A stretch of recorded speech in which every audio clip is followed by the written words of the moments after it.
A paz do Senhor Jesus, meus queridos irmãos, eu sou o pregador Manassés, sejam bem-vindos ao nosso humilde canal. No vídeo de hoje venho trazer uma palavra que está aqui no Evangelho de João, no capítulo 8, para edificar a sua vida e aquecer o seu coração. Essa mensagem faz parte da campanha Renovando as Forças Espirituais. Você querendo participar dessa e futuras campanhas, adiciona o número do WhatsApp que está aqui na descrição deste vídeo. Envia o seu nome para nós vamos adicionar você, vamos estar orando por você e enviando o acompanhamento dessa campanha pelo WhatsApp, tá bom? Evangelho de João, capítulo 8, eu quero mencionar aqui alguns versículos para que a gente veja o quadro geral. No verso 30 está dizendo que muitos creram em Jesus. E no verso 31 está dizendo: disse Jesus aos judeus que creram nele, ou seja, ele pegou essas pessoas que creram nele e começou a conversar com eles. E ele disse: se permanecerdes no meu ensino, verdadeiramente sereis meus discípulos. Então conhecereis a verdade vos libertará. E responderam eles: somos descendentes de Abraão, jamais fomos escravos de ninguém. Como que diz que seremos livres? E disse Jesus: em verdade vos digo, que todo aquele que comete pecado, escravo é do pecado. Bom, Jesus, ele está conversando com pessoas que creram nele. Essas pessoas passaram a acreditar em Jesus, se aproximaram e agora Jesus está dirigindo a palavra para eles. E é interessante que Jesus começa dizendo: se vocês permanecerem na minha palavra, serão os meus discípulos. E essa afirmação é porque ele vai trazer uma palavra para essas pessoas que creram nele. E ele já começa afirmando que eles devem permanecer naquilo que Jesus vai falar agora. E Jesus, no verso 34, ele começa trazendo para nós uma revelação. Ele diz que o pecado é senhor. É basicamente isso que está escrito aqui. Ou seja, nós não somos senhores, nem podemos ser. Então nós devemos escolher quem vai ser o Senhor da nossa vida. Ou o Senhor Jesus Cristo é que vai comandar a sua vida, ou então você vai ter o pecado como seu Senhor, se tornando aí escravo do pecado.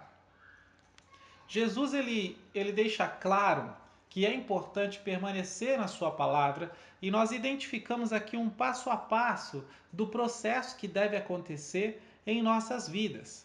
Tá? Primeiro, crer no Senhor Jesus, foi o que os discípulos fizeram.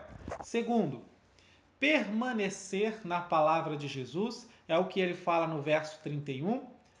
Depois, se tornar discípulo de Jesus, somente quem permanece, crê na palavra do Senhor, pratica a palavra do Senhor, se torna um discípulo do Senhor. Terceiro, conhecer a verdade. Tá? Então, primeiro, crer em Jesus. Segundo, ficar em sua palavra. Terceiro, se tornar um discípulo. E quarto, conhecer a verdade.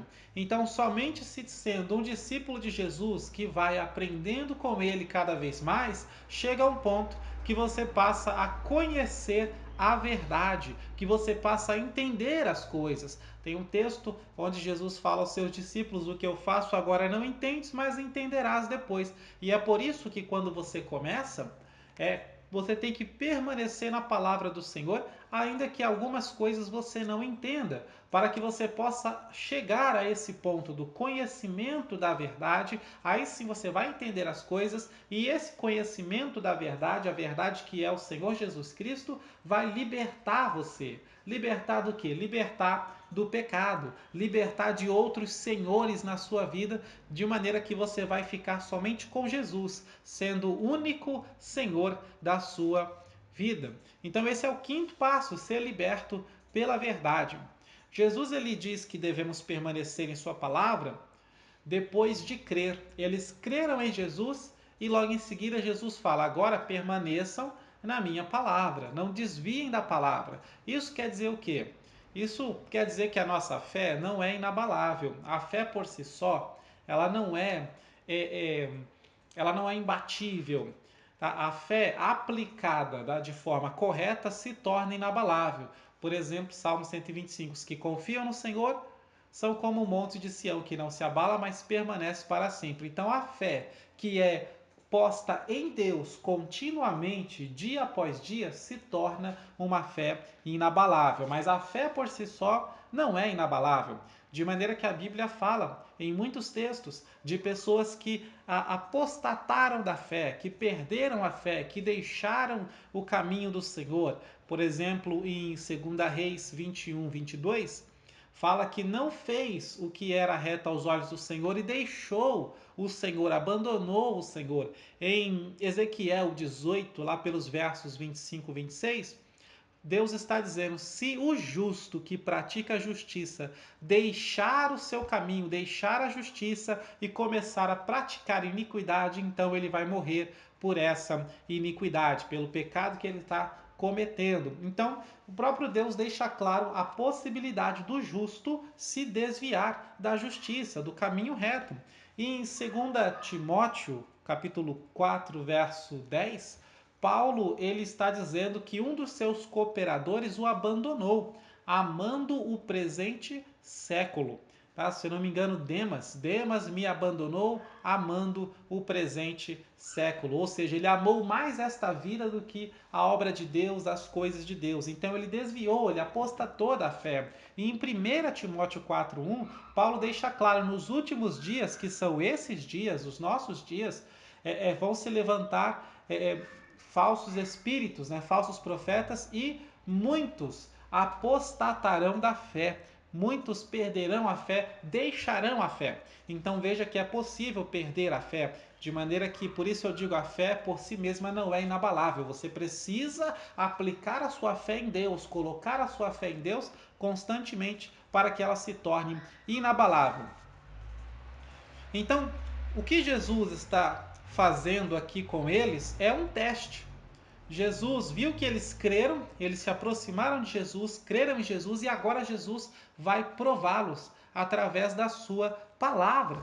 Porque a primeira coisa que Jesus quer fazer com todos aqueles que se aproximam do Senhor Jesus é justamente libertá-los do pecado, libertá-los do seu antigo senhor.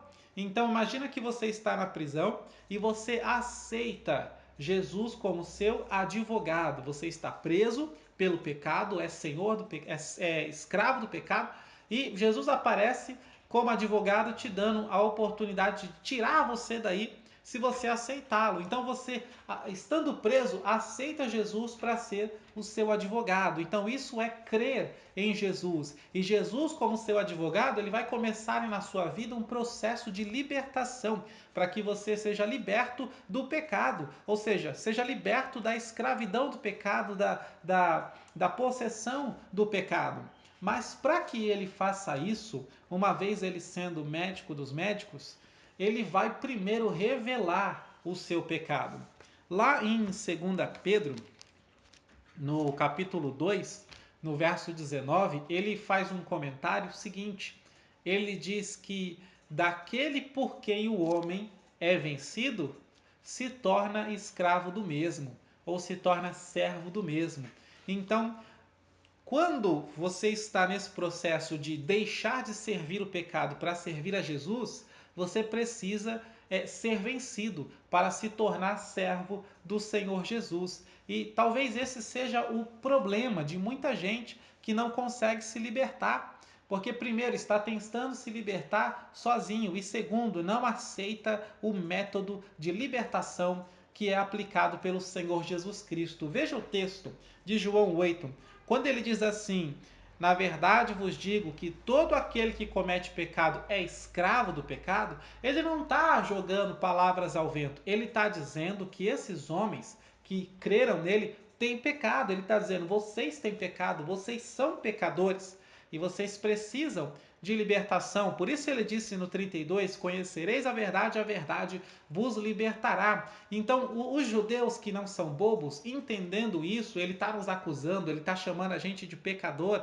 eles começam a ficar irritados. Então é por isso que eles começam aqui uma discussão com o Senhor Jesus. Aqueles que no verso 30 passaram a crer em Jesus, agora estão discutindo com ele e voltando de novo para o caminho mau, ficando novamente contra Jesus. Aqueles que passaram a crer em Jesus, agora estão pegando em pedras, querendo matar o Senhor Jesus. Leia depois o capítulo inteiro, até o final, daqui até o final, você vai entender a discussão que começou ali, porque Jesus iniciou com eles o processo de libertação. Jesus iniciou com eles o processo de libertação, que é justamente o que? Esse processo começa reconhecendo que você é um pecador. Simples assim. Não tem, hoje em dia o orgulho é tão grande que a pessoa vem para Jesus, vem para a igreja, aceita Jesus e ela começa a pensar: agora eu sou perfeito, agora eu estou livre de tudo, agora eu não tenho nada. Muito pelo contrário, é agora que Jesus, com a luz dele, vai iluminar você e fazer você enxergar o tanto de erros que você ainda comete, o tanto de pecados que você ainda tem, e para que você possa servir ao Senhor Jesus, você precisa se deixar vencer por Ele. Deixe Jesus vencer você, tá? Porque daquele de quem o homem é vencido, deste se torna escravo. Então, ou você é vencido pelo pecado, ou você é vencido por Jesus Cristo. Então, a quem você vai servir? De quem você vai se deixar ser vencido? Se deixar ser vencido por Jesus é se deixar ser salvo por Ele. É como a pessoa que está se afogando e não sabe nadar. Ela, por não saber nadar, ela se debate o tempo todo. Ela ficar se debatendo, talvez segure ela por alguns segundos na superfície, mas é certeza que ela vai afundar logo logo. Sozinha ela não vai conseguir. O salva-vidas, que ele vem nadando para salvar essa pessoa, ele não pode salvar a pessoa enquanto ela está se debatendo. Ele tem duas opções. Ou ele dá um soco e desmaia a pessoa para poder trazer ela para a margem, ou então ele espera acabar a força dessa pessoa, para ela parar de se debater, ele espera ela cansar. Porque se ele tentar salvar essa pessoa enquanto ela está se debatendo, então ele vai acabar. Quando ele se aproximar, normalmente o que acontece é que aquele que está se afogando se trava na outra pessoa e prendendo o movimento e os dois afundam. Entendeu? Então, veja se nessa discussão aqui do capítulo 8 não é exatamente isso que está acontecendo. Jesus está querendo libertar, está querendo salvar essas pessoas que vieram até ele, crendo nele, e eles estão se debatendo, eles estão se opondo à palavra do Senhor Jesus. Então, cesse as tuas forças, deixe ser vencido pelo Senhor Jesus, para de lutar. Para de se debater, deixa ele te salvar, deixa ele libertar você. Reconhece que você não sabe nadar, reconhece que você tem pecado, reconhece os seus erros, reconhece as suas falhas, olha para os seus caminhos e considera que o Senhor Jesus pode salvar você, pode libertar você. Quando ele diz assim: o escravo não permanece para sempre em casa, mas o filho fica para sempre. Ele está fazendo uma citação de Gênesis. Ele está falando da história de Abraão, Sara, ou seja, de Isaac e Ismael. Ismael, filho de Agar, é escravo junto com a sua mãe, que já era escrava. E eles não ficaram para sempre em casa. Uma hora eles foram expulsos. O próprio Deus concordou com isso. E Isaac, sendo filho da livre, ele fica para sempre em casa. Mas se esse filho que está para sempre em casa vos libertar, então verdadeiramente sereis livres. Glória a Deus. Não deixa Jesus te libertar. A única decisão que você tem que tomar é essa: a quem você vai servir? Vai servir o pecado? Lá em Romanos, Paulo fala algo muito interessante. Olha só, Romanos 6:16. Ele diz assim: não sabeis vós que a quem vos oferecerdes por servos para lhes obedecer, sois servos daquele a quem obedeceis, ou do pecado para a morte, ou da obediência para a justiça? Então você deve decidir a quem você vai servir, se o pecado para a morte ou a obediência para a justiça. Escolha Cristo, deixe ser vencido por Ele e entenda que o processo de libertação começa assim, revelando o seu pecado, mostrando que você tem pecado, para que possa gerar o fruto do arrependimento, a tristeza segundo Deus que produz arrependimento, e começar a libertar você dessa situação para que você seja 100% servo do Senhor Jesus Cristo. Amém? Tendo gostado do vídeo, dá um like no vídeo, se inscreve no canal, compartilha nas redes sociais, assim você contribui e nos ajuda com o crescimento deste canal. Eu vou ficando por aqui, que Deus te abençoe.